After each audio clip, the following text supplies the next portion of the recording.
Ես ուզում եմ խոսել Աստծուն ծառայելու և սուրբերին ծառայելու մասին։ Կխնդրեմ, որքան հնարավոր է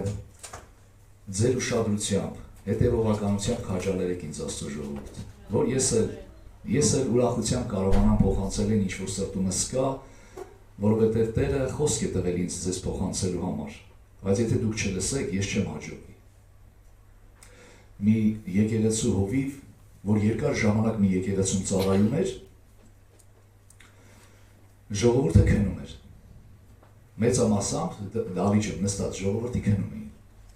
Հետո այս հովիվը, ինչպես որ ուրիշ եկեղեցիներ, ծառայողներ հյուր է հրավիրում, այս հյուրը որ գալիս է ոչ մեկ չի քնում։ Ոչ մի մարդ չի քնում։ Հյուրին ճանապարհում է, հետո հաջորդ կիրակեսը ժողովուրդ ջան։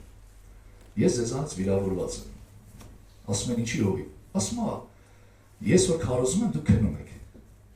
Բայց որ հյուրը գալիս, հյուրը գալիս, շատ ուշադրությամբ հետևում եք։ Այդ ինչ է, ես ինչ եմ արել ձեզ։ Ինչ եք իմ քարոզի ժամանակ քնում, բայց հյուրի գալու ժամանակ արթուն եք։ Ասում է հովիվ, մենք գիտենք, վստահ ենք քո քարոզի վրա։ Գիտենք, որ դու ուղիղ ավետարանն ես քարոզում, բայց որ հյուրը գալի, ուզում ենք հետևենք, որ սխալ չքարոզի։ Հիմա եթե դուք քնեք, նշան կհամարեմ, որ վստահություն, հա? Չէ, ժողովուրդ ջան, խնդրում եմ սա կապակել, խնդրում եմ ուշադրությամբ հետևեք։ Մարկոս ավետարանի 6-րդ գլխում և 8-րդ գլխում մի պատմություն ենք կարդում։ Այն օրերին, երբ դարձյալ խիստ մեծ բազմություն կար և բան չունեին ուտելու, Հիսուսը իր աշակերտներին կանչեց և ասաց նրանց. «Գութս շարժվում է այս բազմության վրա, որովհետև արդեն 3 օր է ինձ մոտ են ու բան չունեն, որ ուտեն։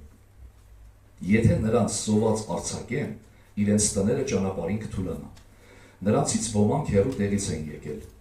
Նրա աշակերտները պատասխանեցին նրան. այստեղ անապատում որտեղից կարող է մեկը հացով կշտացնել նրանց։ Եվ նա նրանց հարցրեց. քանի հաց ունեք։ Նրանք ասացին 7։ Եվ նա հրամայեց, որ ժողովուրդը գետնին նստի, այն 7 հացը վերցրեց, գոհացավ, կտրեց ու իր աշակերտներին տվեց, որ դնեն նրանց առաջ։ Եվ նրանք դրեցին բազմության առաջ, մի քանի փոքր ձկներ էլ ունեին։ Նա օրհնեց և ասաց, որ դրանք էլ դնեն նրանց առաջ։ Կերան ու կշտացան, վերցրին ավելացած կտորները 7 լիքը զամբյուղ էր։ 6-րդ գլխում ասում է, որ աշակերտները ասեցին, որ թողենք թող գնան քաղաք իրենց հաց գնեն։ Այսինքն ժողովուրդը թող գնա, իր կարիքները ինքը հոգա։ Բայց Հիսուսն ասեց չէ, դուք տվեք։ Աշակերտները զարմացան, բայց մեզ որտեղից այդքան գումար կամ մեր մոտ այդքան հաց չկա, որ մենք կերակրենք։ Եվ Հիսուս հարցրեց, քանիսը ունեք։ Մեկ այլ ավետարանի մեջ մենք հասկանում ենք, որ նաև այդ որտեղից այդ հացը և ձուկը ժողովուրդ գտնվեց մի պատանի, որ տվեց դա։ Դա հանձնեց Հիսուսի ձեռքերի մեջ, ինչը սովորեցնում է, որ գուցե ոմանք էլ իրենց հետ ինչպես սովորաբար գալիս են չէ պատրաստված, իրանց ընտանիքի թվի համեմատ կերակուր են բերում։ Եվ գուցե այս պատանին էլ եկել էր, գուցե քրոջ հետ էր եկել այդ տղան կամ այդ աղջիկը չգիտենք։ Բայց երբ որ լսեց, որ Հիսուսը ասում է ինչ ունենք այստեղ մեր ձեռքի տակ, ինքը դա տվեց։ Ինքը դա տվեց։ Այս պատգամը համարեք նաև հնձայի և զոհաբերության բաժնի պատգամը։ Ինքը դա տվեց։ Կարող էր չտալ, չէ, բայց ինքը դա տվեց։ Ինչպես որ ժողովուրդ ջան, ոմանք չեն սիրում տալ,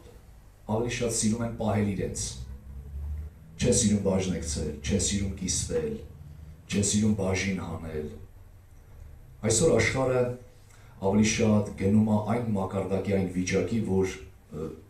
ավելի շատ իրանց վրա են սիրահարվում։ Մարդիկ գնալով իրանց վրա են սիրահարվում։ Իրանց անձի շուրջը ամեն բան պտտվի, իրենց համար լավը, միայն իրենց համար։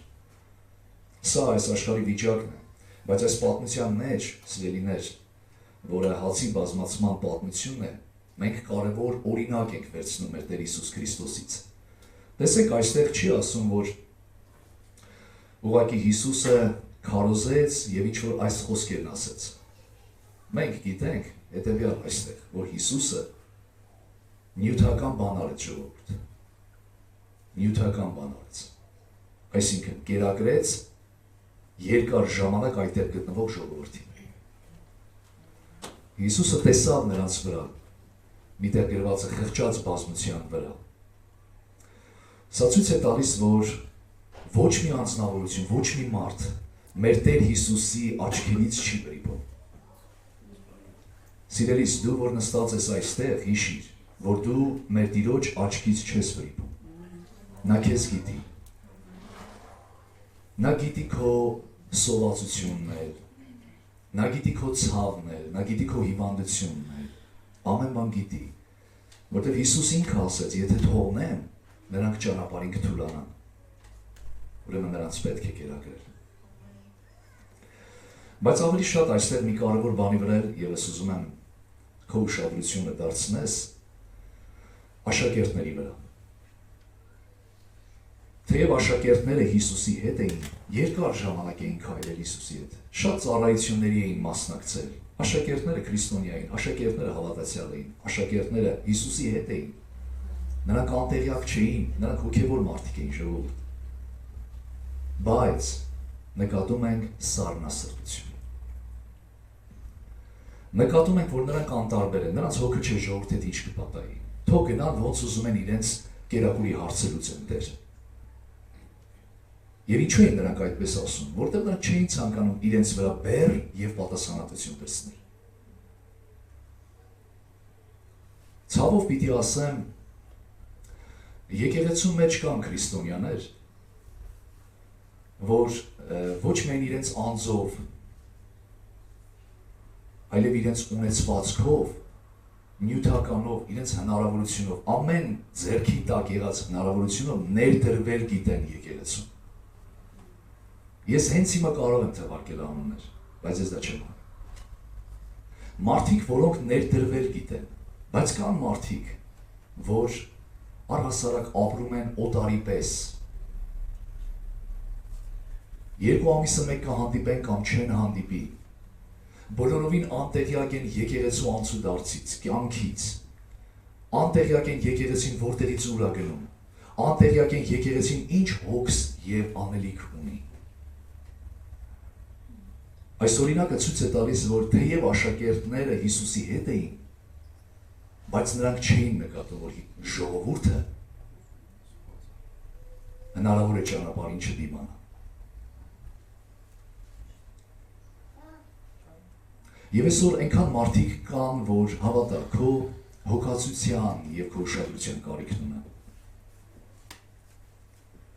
Պարզապես քեզ հարկավոր է այդ սառնասիրտ վիճակից, այդ առօրյայի կուր հոգսերի տակ կքված վիճակից դուրս գալ, գլուխդ վեր բարձել եւ ապրել թագավորության համար։ Ապրել թագավորության համար։ Որովհետեւ եթե դու Հիսուսի հետ ես, բայց դու չունես նրա սիրտը, չունես նրա հոգին, դու նրանը չես։ Եթե մեկը Քրիստոսի հոգին չունի, Հռոմեացիների 8 գլխում, նա նրանը չէ, Քրիստոսի հոգին։ Քրիստոսի հոգին այն հոգին է, որ այսօր ուզում է մարդկանց փրկել եւ ծառայություն մատուցել։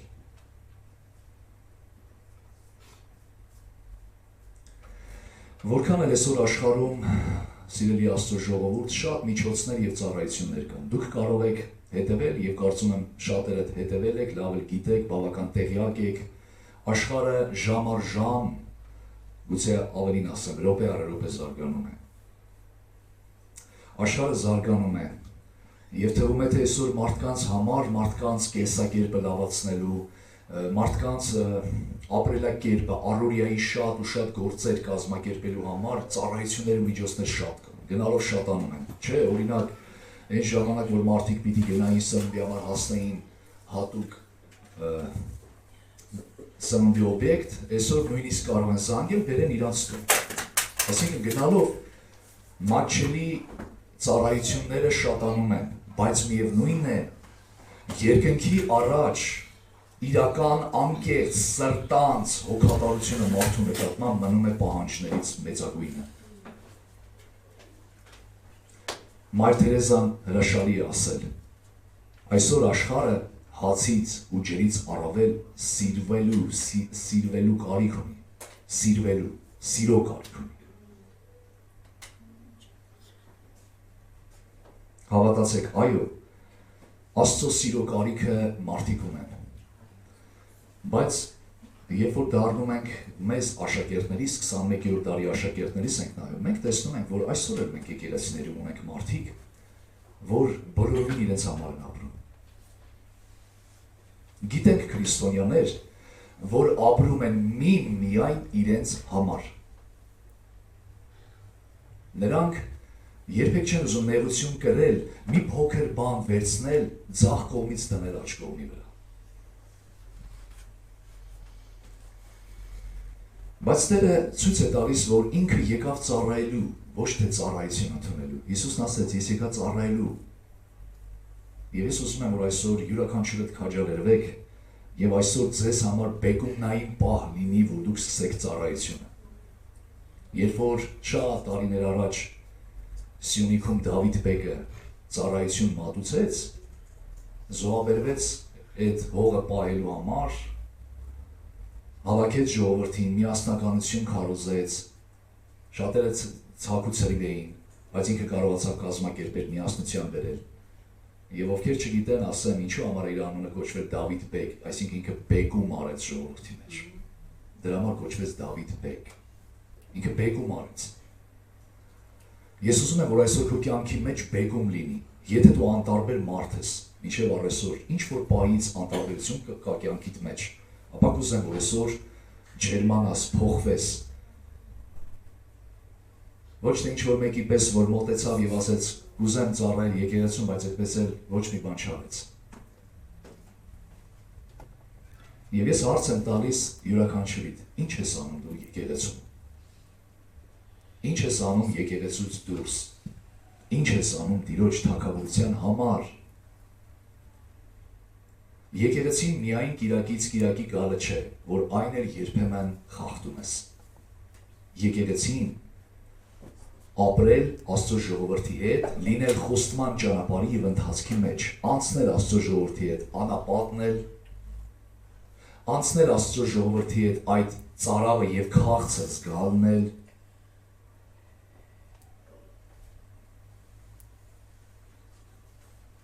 եւ հաղթահարել բոլոր տեսակի դժվարությունը եւ Աստծո փառքը տեսնել։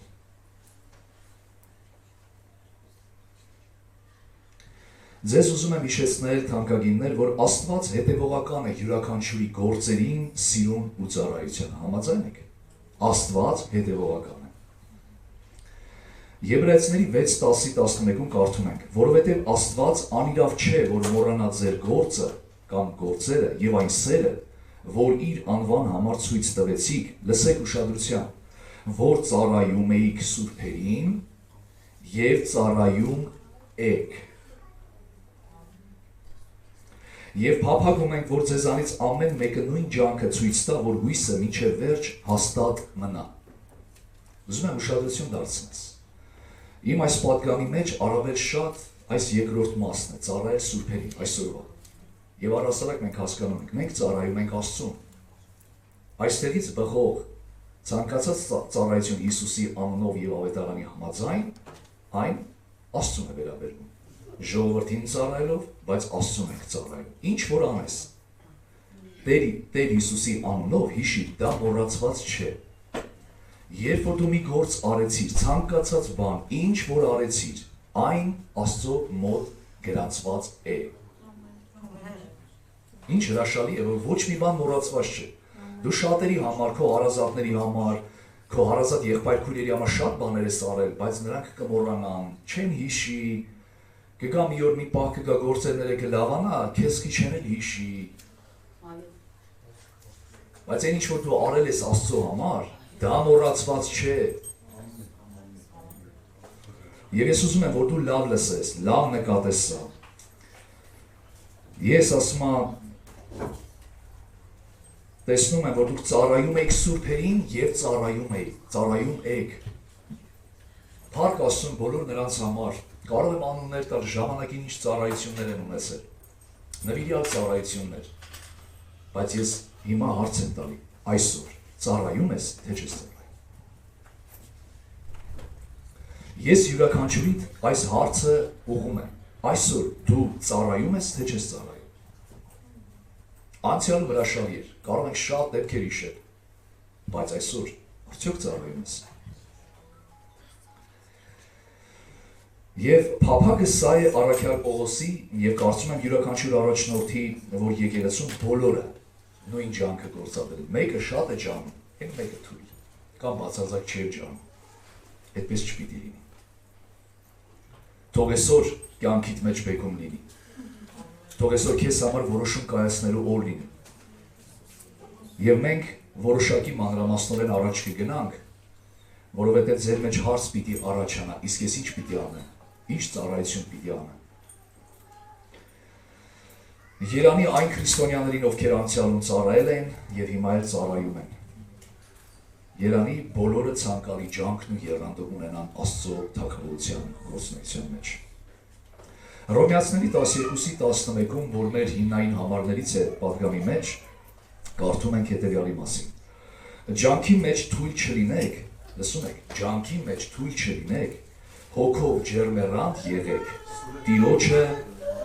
ծառայեցեք։ Ջանքի մեջ թույլ չլինեք, խնդրում եմ երեխեքի հարցարակ կարգավորեք։ Հոգով ջերմեռանդ եղեք եւ Տիրոջը ծառայեցեք։ Ընդունում ես, որ սա քեզ կոչ է։ Որպեսի ես եւ դու, սիրելի քրիստոնյա, որպեսի ես եւ դու պտղաբեր ծառայենք, որպեսի ես եւ դու պտղաբեր ծառայենք, պետք է իմանանք մեզ ինչ շնորհ է տրված։ Օրինակ, ձեզանից ամեն մեկ այս հարցը պիտի ունենա, ինձ ինչ է տրված, որով ես պիտի ծառայեմ։ Դու պիտի իմանաս այդ պարգևը Աստծուց քեզ տրված, խարիզման։ Այդ որ ասում են խարիզմատիկ շարժում կամ խարիզմա, դա պարգևների մասին է։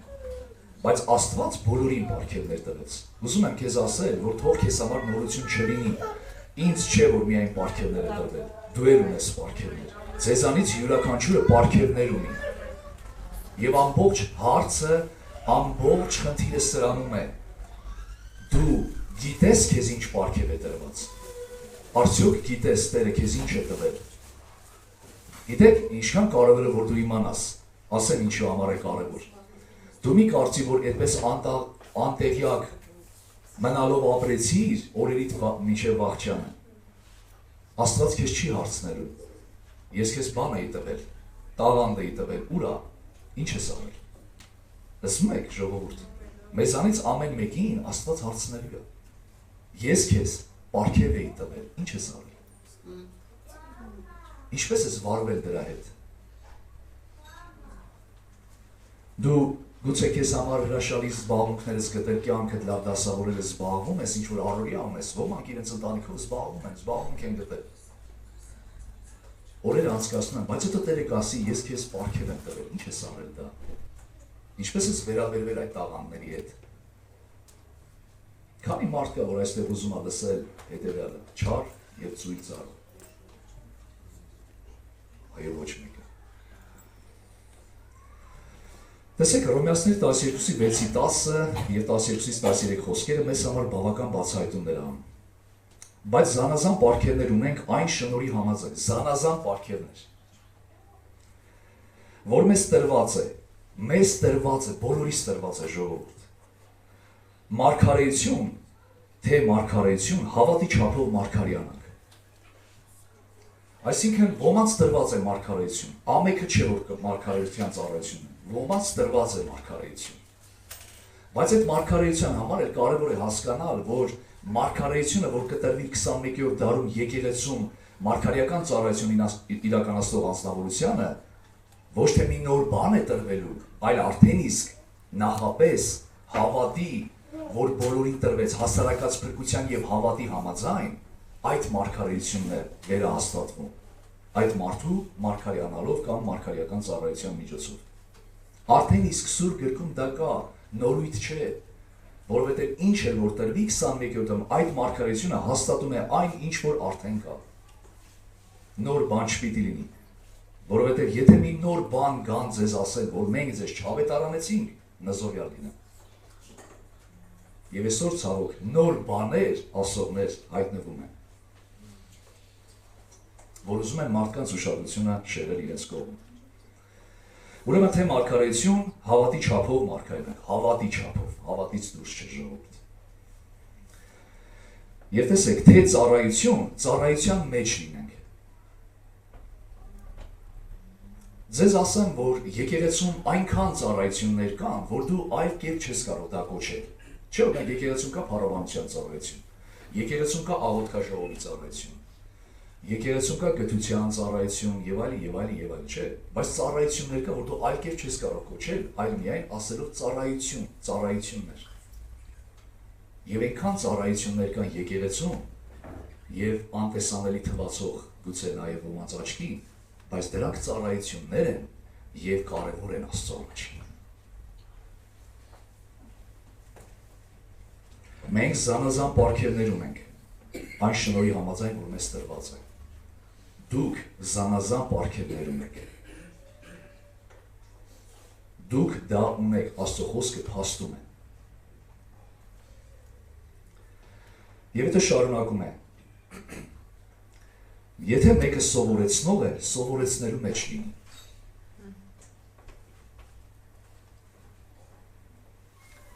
Եկեք անկեղծ խոստովանենք, որ մարդիկ կան, որ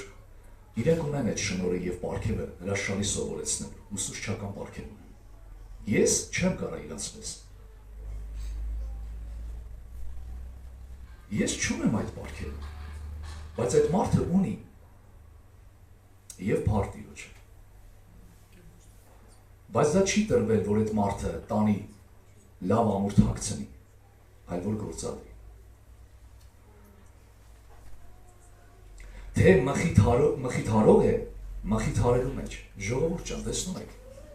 մարդիկ կան, որ քո այցելությունով իրանց կյանքը կփոխվի եւ կմխիթարվի։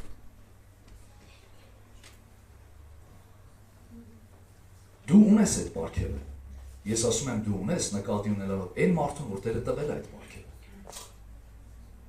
Դες ասում եմ, թե մխիթարող, մխիթարելու մեջ լինի, դրա մեջ եղիր։ Եթե քեզ Տերը տվել է մխիթարելու պարգև, մի գնա հովվական ծառայություն անելու։ Գնա մխիթարելու։ Դա գեղեցիկ է եւ դա աշխատում է։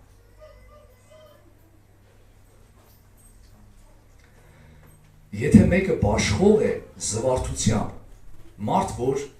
իր ունեցածից տալ գիտի ժողովուրդ։ Այսինքն կարիքներ հոգալ գիտի։ Անկամ եմ ցանկանում, որ բոլորը սա լսեն։ Մարդկանց նյութական կարողությունները որքան ավելանում, մարդիկ ավելի շատ սկսում են կարճել իրենց նյութական կարողություններից։ Բայց եկեղեցում լինող մի քիչ հարուստ ապրող կամ որ արդեն գործերը լավացել է, այդ հավատացյալը պետք է հասկանա, խիա իր գործերը լավան։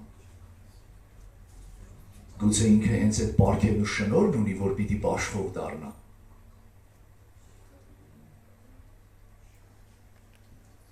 Ինչու Աստված տվել այդ հնարավորությունը ինձ, ես պիտի այդ հարցի պատասխան ունենամ, որ նրա համար չի, որ իմ ընտանիքը միայն լավ պահեմ, փառք Աստծուների լավ պահեմ իմ ընտանիքը, բայց Աստված ինձ պարգև է տվել դա, որ ես կարողանամ շատերի պակասը լրացնեմ։ Մարդիկ կան, որոնց պակասը ես պիտի լրացնեմ։ Սա ծառայություն է, որ Աստծո առաջին հայտնի է։ Եթե մեկը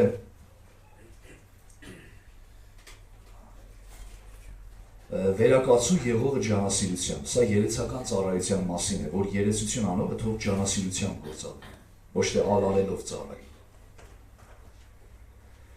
Ողորմողը հոժարությամբ, ռուսերենում բարերար է տված, բարերարը հոժարությամբ։ Տեսնում եք, որ Աստված եկեղեցու անդամների մեջ կարա մարդիկ բարձրացնի նյութապես լավացնելով, որ այս մարդիկ բարերարներ դառնան։ Այնքան ցավալի է, որ մարդիկ սա չեն հասկանում։ Ոմանք թողնում են իրենց պարգևը եւ փոխարենը լեցվեն Տիրոջ գործին եւ թագավորությանը դառնում են քննադատներ։ Դառնում են քննադատներ, կարճում են տասանորդի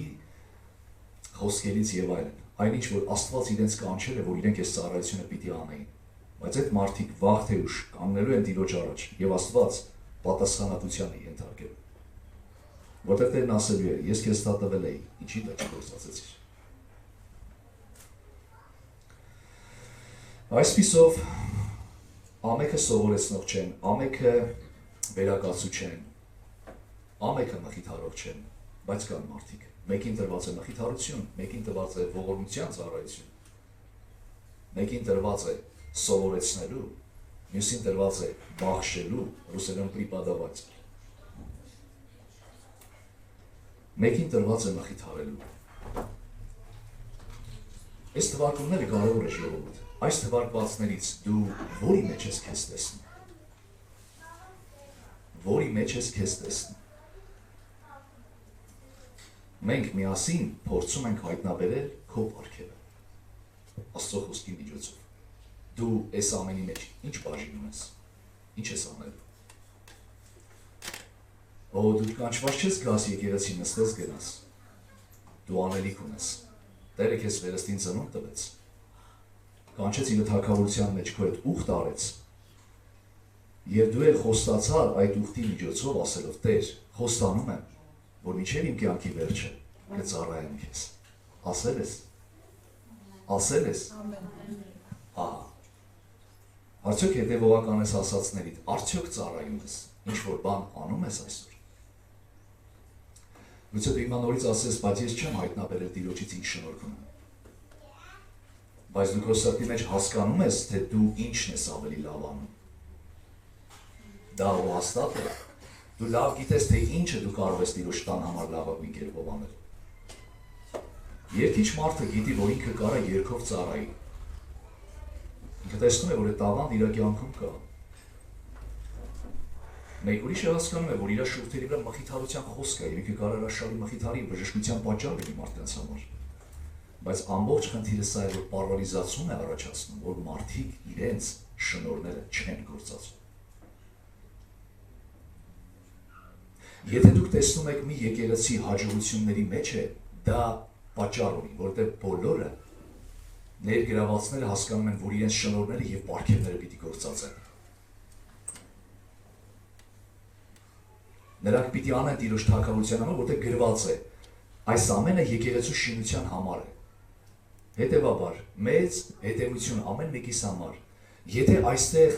մի հոգին է, երկու հոգին է, երեք հոգին է իր պարգևը ներդնում, իսկ այն 30 հոգին ոչինչ չեն անում, մարմինը թույլ է։ Մարմինը թույլ է, եւ թույլ է այդ 30-ի իրենց պարգևները չգործածելու պատճառով։ Մենք ջանք ենք անում, որպեսզի բոլորը միևնույն եռանդը ունենան։ Ամեն, բոլորը։ Ես ձեզ կոչ եմ անում այսօր, իմ պատգամը կոչ ունի, ամեն մեկիդ այստեղ որ նստած եք, ձեր կոչումների, ձեր պարգևների համաձայն գործեք ջանադրաբար, գործեք ջանադրաբար։ Գործեք ջանադրաբար։ Ինչպես ես, այնպես ձեզանից յուրաքանչյուրը պատասխանատվություն ունի Աստծո առաջ, ձեզանից յուրաքանչյուրը, որովհետև դուք ուխտի մեջ եք։ Ես սա ձեզ չէի ասի, եթե չիմանայի, որ դուք ուխտի մեջ եք Տիրոջ հետ։ Եվ խոսում է նաև շարունակության մեջ եղբայրասիրության սերը, ասում է, առանց կեղծավորության լինի։ Սերը առանց կեղծավորության լինի, չարը ատելով եւ բարուն հետևելով։ Մարդիկ սիրո ժպիտ են ցույց տալի, բայց շատերի ժպիտի կեղծ է ժողովուրդ։ Դրա համար ասում է, սերը առանց կեղծավորության լինի, կեղծավորություն մի առ։ Եղբայրասիրության մեջ միմյանց նկատմամբ սիրալիր եղեք, պատվելու մեջ իրարից առաջանցեք, հույսով ուրախ եղեք, նեղությունների մեջ համբերեք, աղոթքում հարատևեք, սուրբերի, լսեք ուշադիր, սուրբերի կարիքներին մասնակից եղեք, հյուրասիրության հետևեք։ Թվում է, թե մեծ բան չի, օրինակ հյուրասիրությունը, բայց հավատացեք, մեծ բան է հյուրասիրությունը։ Որքան էլ ցավով հնչի, բայց մարդիկ կան, որ իրենց տան դռները փակ են պահում։ Այդ մարդու, այդ ընտանիքի դռները միշտ փակ է հյուրերի առաջին։ Եվ այն էլ եկեղեցու անդամների։ Մարդիկ կան, որ հատուկ կարող են, շատ ներողություն, որ ես մի քիչ sense ծավալվեմ էլի, բայց տիրոջ տունն ենք, տիրոջ ընտանիքն ենք։ Մարդիկ կան, որ կարող են դռները փակել այն օրերին, որ բոլորի տանը պետք է ուղղակի հաղորդակցություն լինի, իրար տուն գնալ գալու եւ այլն, չէ, հատկապես Սուրբ Ծննդյան եւ այլն։ Որպես իրենց տունը մարդ չկա։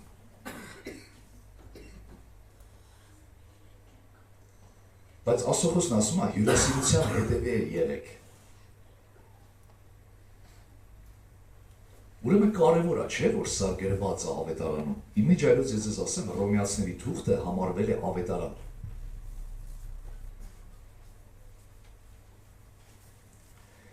Եբրայեցիների 13:2 ինչ են կարդում։ Հյուրասիրությունը մի մոռացեք, որովհետև ոմանք առանց իմանալու հրեշտակներ ընդունեցին։ Պատկերացնում եք։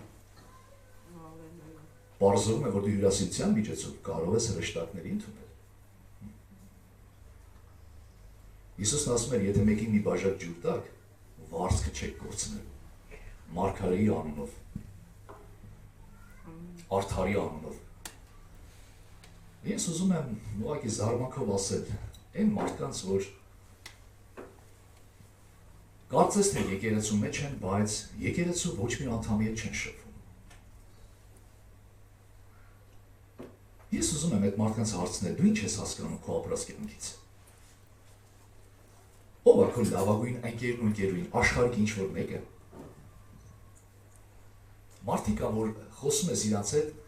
ես ինչ ոլորտում ընկերներ ունեմ, այն ինչ ոլորտում ընկերներ ունեմ, ու գիտեք այդ բոլոր ընկերները շահի ընկերներ են, պաշտոնի ընկերներ են։ Ցավալի է, բայց իրականություն կա, ժողովուրդ, մարդիկ իրենց տան դռները ոմանք փակում են, հյուրերի առաջ այդ դռները միշտ փակ են, այդ քրիստոնյա ընտանիքները չեն շփվում։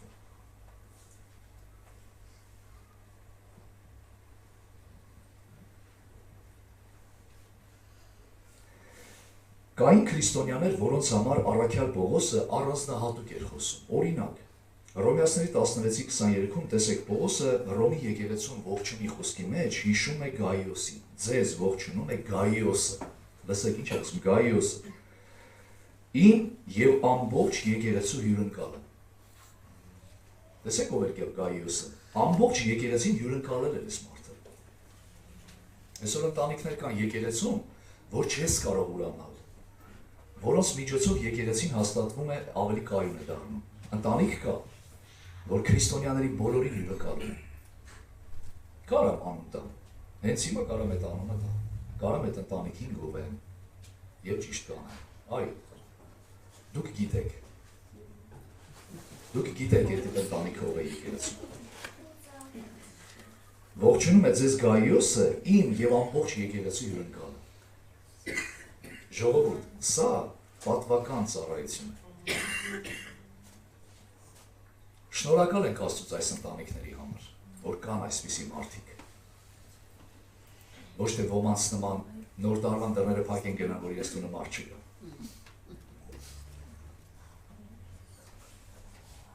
Բա հետո ո՞նց ես խոսելու ավետարանի հաղորդակցության մասին, որ Տերն ասում է իրար հետ հաղորդակցել։ Քո աշխարհիկ ընկերների հետ ես հավիտենություն անցկացնելու։ Դժոխքում եք սեղան գցելու իրար հետ նշեք։ Որտեղ։ Այսօրվա ամեն ծառայություն Տիրոջ առաջ պատվական է, այն ինչ որ ավետարանը մեզ ասում է։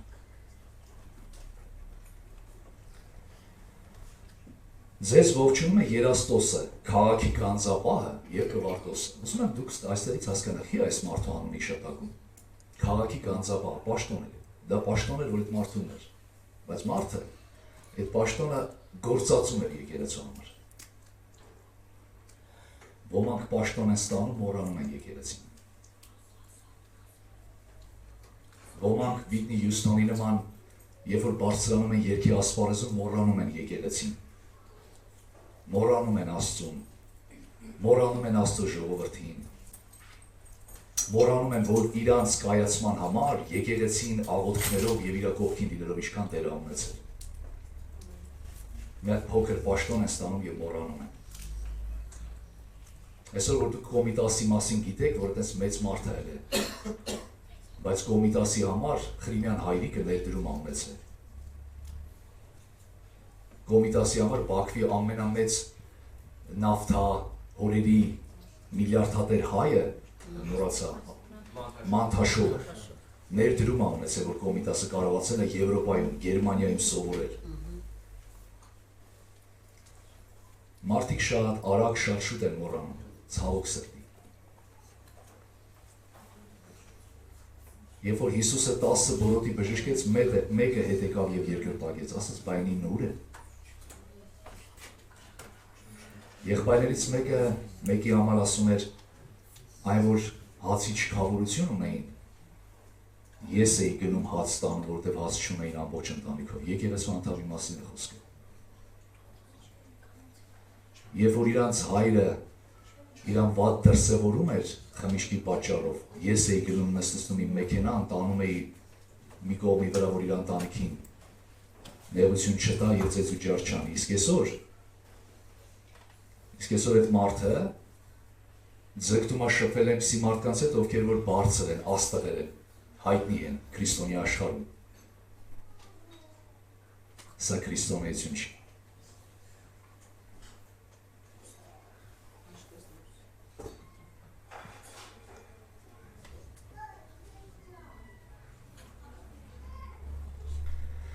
Տիտոսի նամակում Պողոսը այսպես է պատվիրում 3:13-14-ում եւ օրենսգետ Զենասին ու Ապողոսին շտապ ճանապարհ դիր, այնպես որ ոչնչի պակասություն չունենան։ Տեսնում եք ինչ պատվեր է տալիս Պողոսը Տիտոսին։ Ասում է օրենսգետ Զենասին ու Ապողոսին շտապ ճանապարհ դիր։ Այս մարդիկ ծառայողներ էին։ Այնպես որ ոչ մի բանի պակասություն չունենան։ Սա նյութական կարիքների հոգալու մասին է ժողովուրդ։ Եվ հետո շարունակում է, բայց մերոնք էլ թող սովորեն, անհրաժեշտ կարիքների համար բարի գործերի մեջ մնալ, որպեսզի աղոքուտ չլինեն։ Մերոնք էլ թող սովորեն, ասում։ Թող չնայեն մենակ, որ դու ես անում, այլ են մերոնք էլ են, մյուսներն էլ,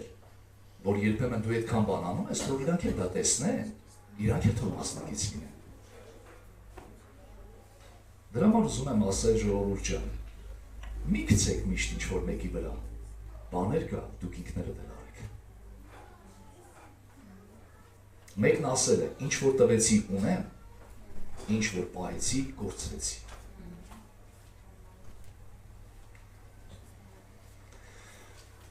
Չհաղորդակցվող քրիստոնյան, չքայլելով եկեղեցու հետ, անտեղյակ է բոլորովին եկեղեցու կյանքից։ Վստահաբար ես կարող եմ ասել, այսօր մարդիկ կամ որ կարող եմ հարցնեմ եկեղեցու կյանքից, մարդը անտեղյակ կլինի։ Եվ պատճառը գիտեք ո՞ր է։ Որովհետև այդ մարդը ամիսը մեկ անգամ է հայտնվում կամ երկու շաբաթը մեկ անգամ, ինքը չգիտի։ Տնային խմբակներում ինքը չկա, ինքը չգիտի եկեղեցին ինչով է ապրում, ինչով է զբաղված։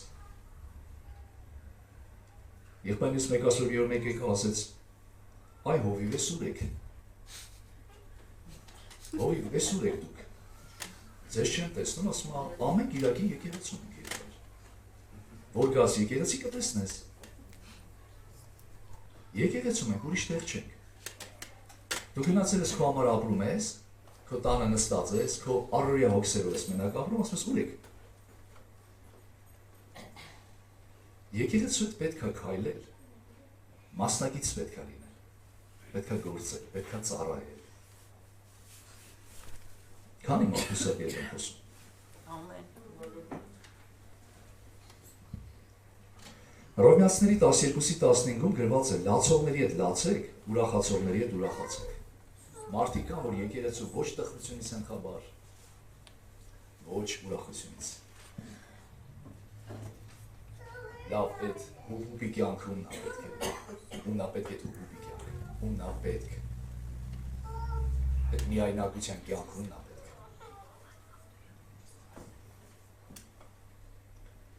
Առաջին Կորինթացիների 16-15-17-ում գիտենք, որ Ստեփանոսի տունը Աքայիայի առաջին պտուղն է, եւ որ նրանք իրենց անձերը սուրբերի ծառայությանը նվիրեցին։ Տեսնում եք։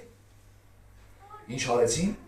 Նրանք իրենց անձերը սուրբերի ծառայությանը նվիրեցին, որ դուք հնազանդ լինեք այդպիսիներին եւ այն ամենին, որ գործակցում եւ ծառայակից են նրանց։ Ստեփանոսի, Ֆորտունատի եւ Աքայիկոսի գալու համար ուրախացա։ Եվ ինչի համար այդ արկիրը Պողոսը ուրախանում։ Քանի որ նրանք ձեր պակասը լրացրեցին։ Հավատա, մարդիկ կան, որոնց պակասը դու ես լրացնողը։ Այո, հենց դու քո գալով, քո մասնակցելով, քո ներկա գտնվելով, քո այդ մարդուն կողքին կանգնելով։ Ասում է, որովհետև իմ եւ ձեր հոգուն հանգիստ տվեցին, որ միա լինեն այս մարդիկ, որ այսպես մարդիկ կան, որ իրանց գալով եկեղեցին ուրախանում է, հարց, քո գալով եկեղեցին ուրախանում է, թե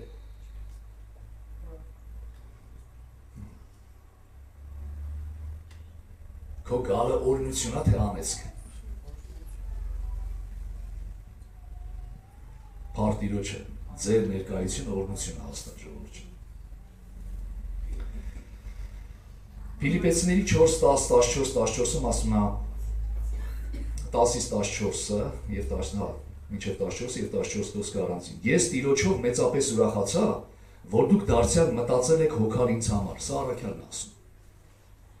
Ինչպես որ հոգացել եք, բայց հարմար առիթ չէիք գտնում։ Կարիքի պատճառով չէ, որ ասում եմ, ստեղ Պողոսը համեստություն անում, իրականում շատ էլ կարիքի մեջ էր Պողոսը։ Քանի որ ես սովորել եմ ինչի մեջ որ կամ, նրանով բավարարվել, Պողոսը խոսում է, որ մեկ է, ես ուժեղ եմ, ես Տիրոջով ուժեղ եմ, գիտեմ շատ ունենալներ, քիչ ունենալներ, աղքատություն, նեղություն կրելներ գիտեմ, ամեն բանի ամեն կերպ սովորել եմ ասում է։ Բայց տեսեք, Պողոսը միևնույնը արտահայտում է իր սրտի կարիքը վերջում եւ ասում է. Սակայն լավ արեցիք, որ հաղորդ եղաք ինձ իմ նեղության մեջ։ Եկեք այն որ մենք պիտի անենք, այն որ մենք պիտի կանգնենք Հովվի կողքին, այն որ մենք պիտի կանգնենք մեր եղբոր եւ քրոջ կողքին, չասենք Աստված իրան օգնական։ Հա, եկեք այդպես չանենք։ Եթե դու պիտի կանգնես այդ մարդու կողքին, կանգնիր։ Կանգնիր օգնելու, զորացնելու։ Քո մի խոսքը կարա բան փոխի, հավատա։ Երբեմն մենք այդպես Աստծո հետ ենք վարվում։ Տեր Աստված, նվեր ես ուզում, ես այս նվերս կուղարկեմ եկեղեցի, ոչինչ, ես ժամանակ չունեմ եկեղեցի չեմ գալի, բայց ես մի հատ լավ մեծ չաղ նվեր կուղարկեմ եկեղեցու։ Դու կարծում եք դրանով Աստված տպավորվում է։ Աստված քեզ է ուզում, ոչ թե քո նվերը։ Որովհետև երբ որ քո սիրտը մեկի հետ ուղիղ է, քո տված ընծան, քո պակասությունը, որ դու լրացնում ես, ինչով էլ որ լրացնես, խոսքով կլինի, քո ներկայությամբ կլինի, այդ մարդու հոգուն հանգստություն կլինի։ Հավատա, այդ մարդու հոգուն հանգստություն կլինի։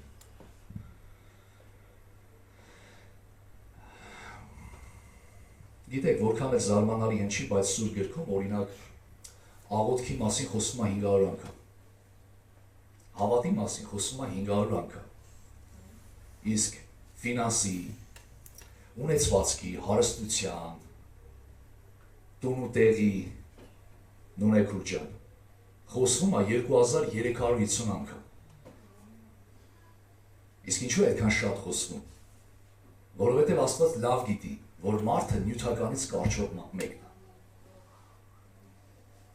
Որ նյութը մարդուն գերել գիտի, այն էլ ինչպես։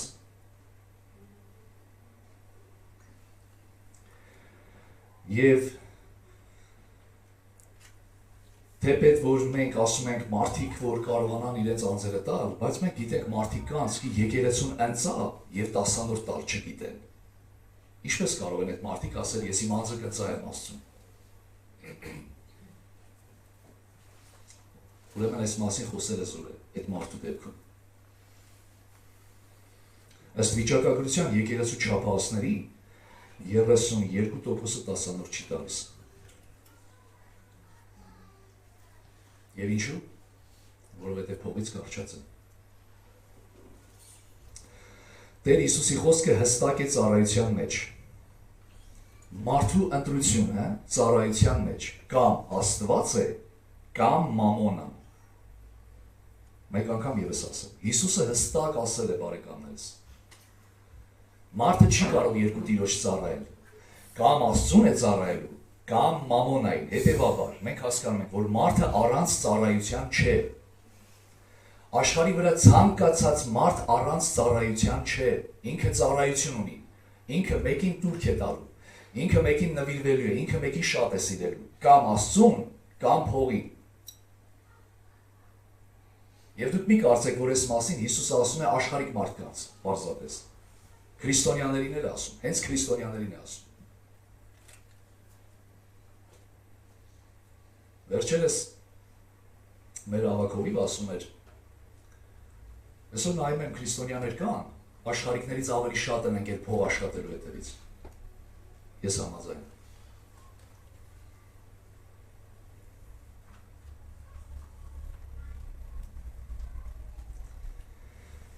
Ուզում են անդադար ինչ-որ բան ավելացնել, ուզում են ինչ-որ բան անել անդադար, այդպես։ Սա մոլուցք է ժողովուրդ, խաբկանք, խաբեություն։ Ինչ ես անելու, ինչ պիտի անեիր դու, այս դրա մասին մտածիր։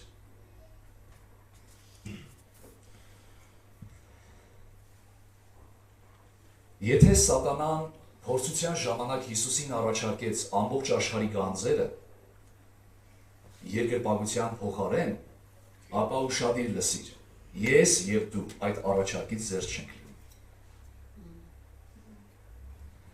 Եթե փորձիչը, մեկ անգամ ևս ասեմ, եթե փորձիչը, եթե սատանան Հիսուսին փորձեց, Հիսուսին առաջարկեց, Հիսուսին ցույց տվեց աշխարհի թագավորությունները, հարստությունները, ես և դու դրանից զերծ չենք, որտեղ մեզ էլ ցույց կտա, որովհետև մեզ էլ կգայթակղի և ինքը դա անում է։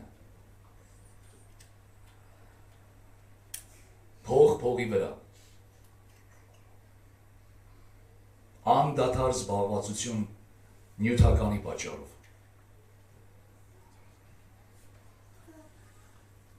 Բայց եթե դու հասկացել ես, որ դու մարդ ես, որ բարերարություն պիտի անես և դրա համար քեզ փող է տրվում, դու երանելի մարդ ես, որ քո շնորհը պարգևը հասկացել ես։ Որտեղ դու ծառայեցնում ես այն Աստծո փառքի համար։ Եվ ուզում եմ ձեզ հիշեցնել, որ Հայտնության գրքի մեջ ներկայացված գազանը, որի մասին Հովհաննես առաքյալը խոսում է Պատմոս կղզում, փոխաբերական իմաստով, գազանը դա աշխարհի համակարգն է։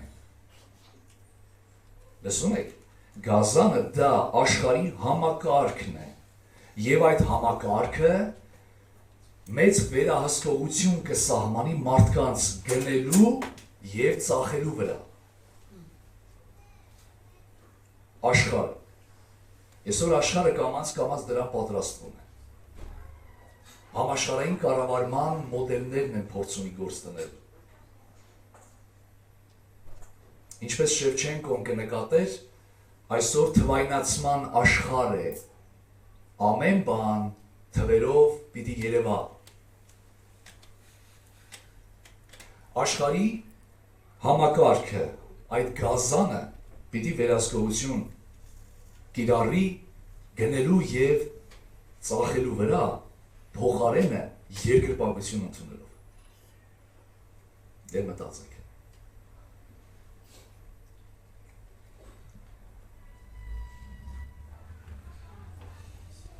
Իսկ այս երկու բառերի առնել և ծախելու թվային արժեքը հավասար է 6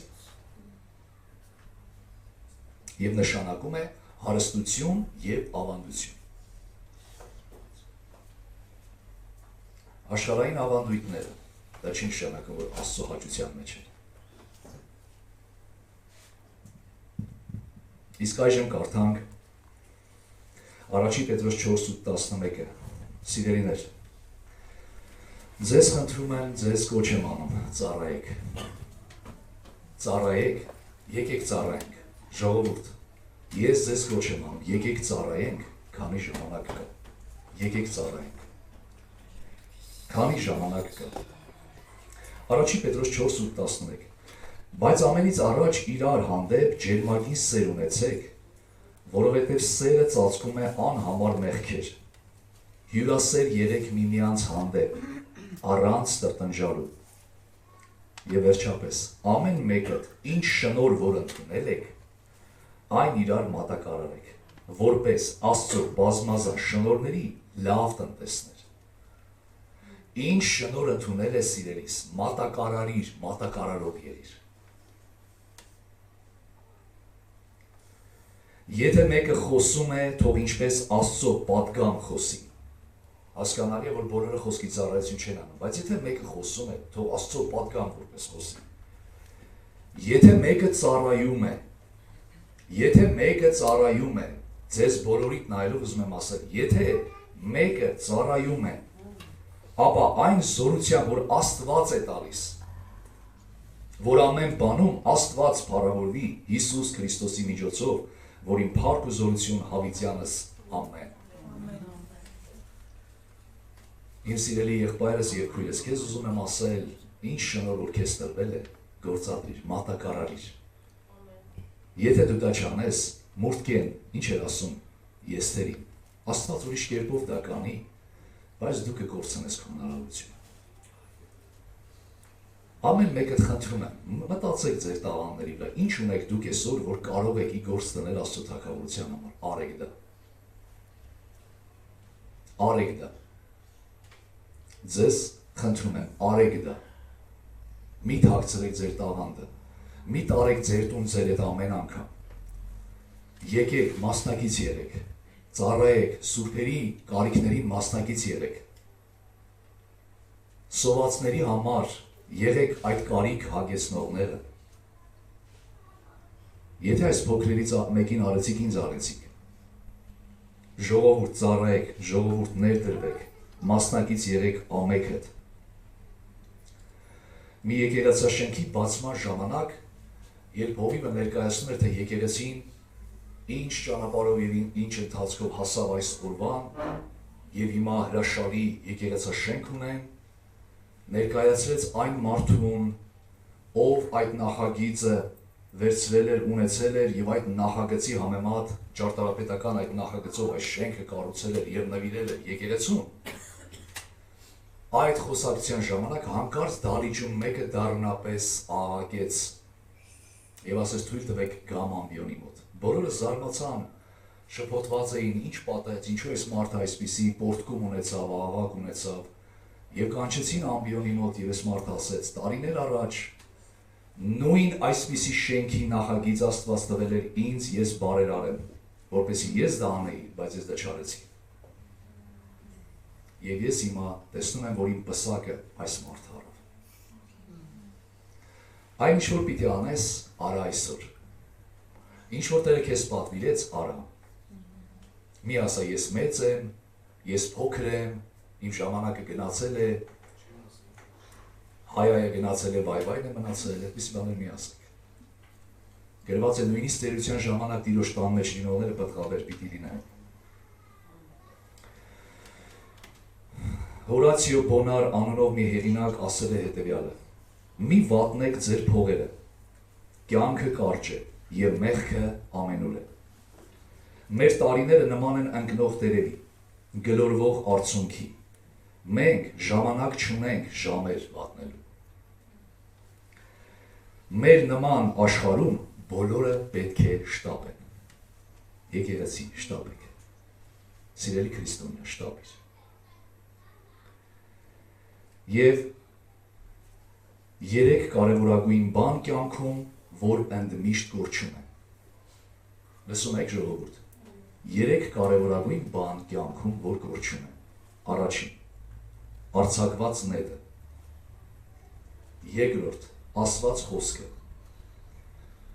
Եվ երրորդ, բաց թողնված հնարավորությունը։ Սա միշտ կորչում է։ Ուրեմն քանի դեռ ժամանակ կա, գործեցեք։ Հիսուսը ասեց, քանի դեռ ցերեկ է,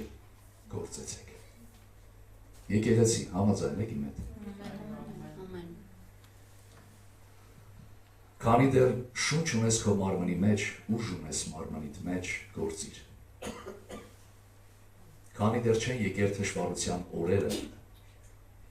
երբ աղուրիկներդ այլևս լավ չի աշխատել,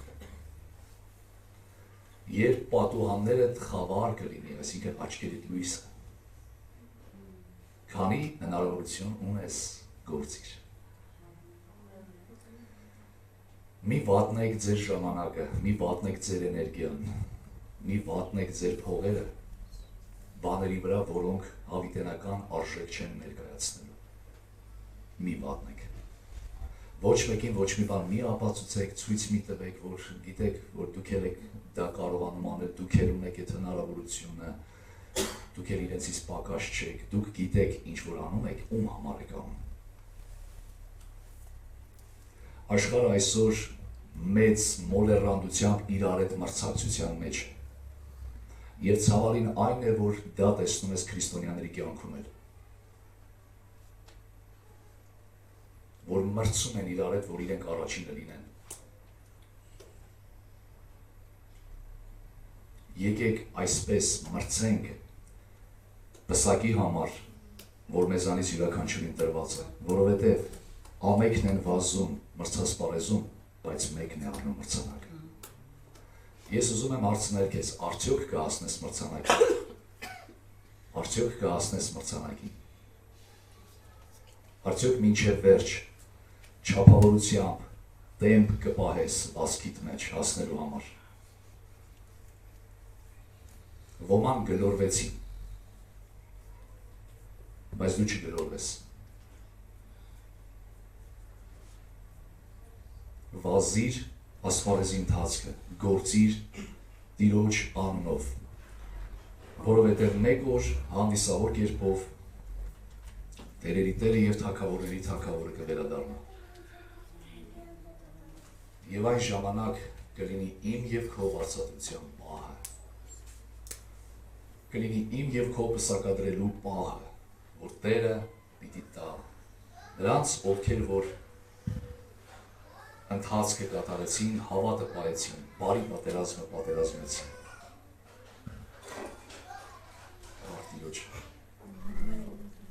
Եկեք աղոթենք։